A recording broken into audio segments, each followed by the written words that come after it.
Je m'appelle Roubassou, je suis stagiaire chargée de développement de l'outil FarmSig avec les équipes de l'USGT au Mans.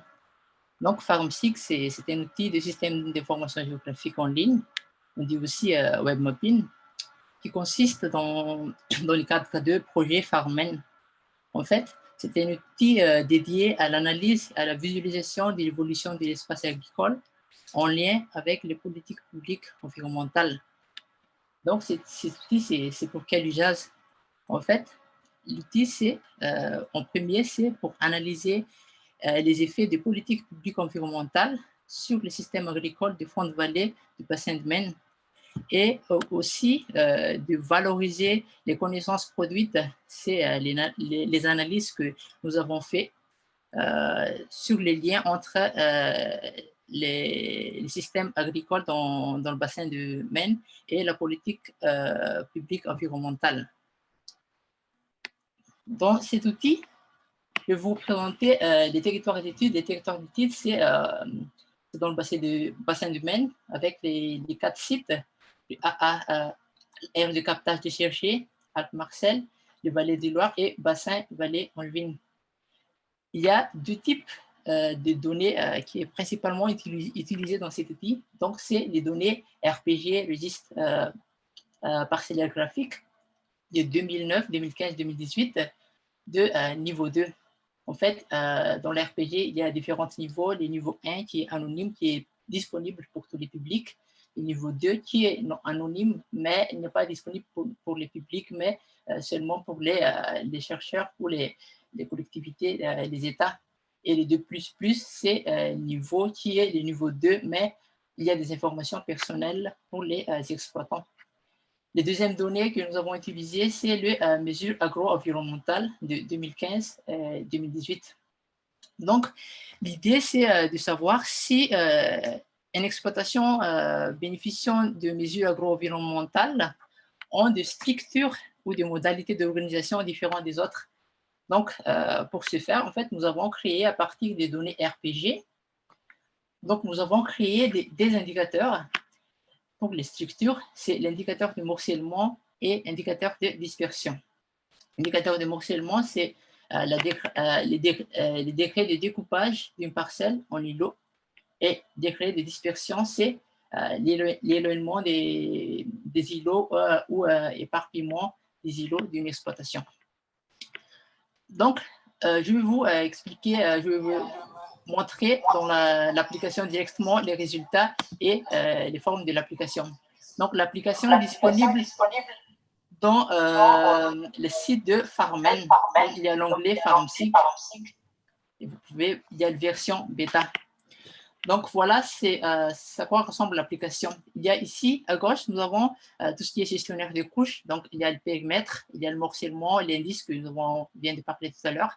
Il y a les exploitations, les RPG. Ici, nous avons le fond de carte qu'on peut choisir en fonction de ce qu'on veut. Et les secteurs d'études, voilà le secteur d'études. Ce qu'on peut survoler en fonction de, par exemple, sur les aires de captage, sur le BVA. Bon, je vais déclencher ça.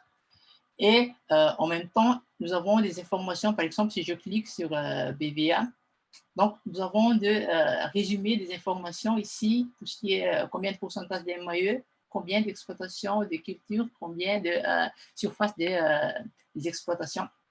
Et ensuite, en bas, nous avons des graphiques qui montrent les cultures dominantes dans ces territoires. En rouge, nous avons l'ensemble des territoires. Donc, je peux désactiver. Et en bleu, c'est seulement le BVA. Et ces informations, ça change à chaque fois que nous changeons de territoire. Voilà, par exemple, pour le aire de captage de CRG, quand je désactive, donc je vois qu'il y a plus de blé dans ces territoires-là. En bas, nous avons des mesures agro-environnementales de 4 types. Et ça, c'est le nombre de mesures agro-environnementales. Et ensuite, c'est encore le pourcentage de agro-environnementales, mais c'est l'ensemble des territoires. Donc, c'est l'ensemble des 3 territoires d'études. Dans l'outil, en fait, ce qu'il est en cours de développement, c'est les dimensions temporelles. Parce qu'en fait, l'objectif ici, nous allons voir, par exemple, l'indice d'exploitation. Je n'ai pas expliqué en détail pour l'indice d'exploitation et tout ce qui est question d'anonymisation, mais vous allez voir ici que nous avons fait de l'anonymisation par des systèmes de carroyage. Donc, nous avons fait des carroyages en fonction des types pour, comment on dit ça, pour ne pas avoir des informations en plus en détail sur les données RPG parce que le RGPD, ça s'applique avec le données des RPG. Donc, c'est pour ça que nous avons fait des anonymisations à chaque fois qu'il y a des indicateurs où il y a des MAEC pour montrer les MAEC dans les territoires. Donc, j'ai dit tout à l'heure que voilà, les dimensions temporelles, c'est en cours de développement. Donc, par exemple, il y a un morcellement que on va essayer de faire, que c'est que on choisit en fonction de données ce qu'on veut montrer et de déplacer directement en fonction des dates. Donc, ça, en fait, c'est en cours de développement. Il y a aussi l'ajout des autres données comme le RGA ou tout ce qui est Corinne Landrover. Ça aussi, c'est toujours en cours de développement.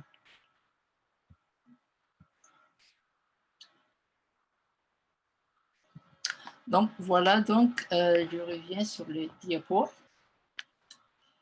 Donc, l'outil, c'est toujours en cours d'amélioration et en cours de développement. Et je ne rentre pas trop en détail parce que j'ai peur que ça va dépasser le délai de 8 minutes. Donc, si vous avez besoin de plus d'informations, déjà voir plus pour tout ce qui est approfondir sur les outils ou des propositions, donc n'hésitez pas à nous contacter. Il y a 3 contacts pour Marie Fournier, qui est le responsable le projet. Il y a Jean-Michel, il y a aussi mon contact pour ici en bas pour vous contacter.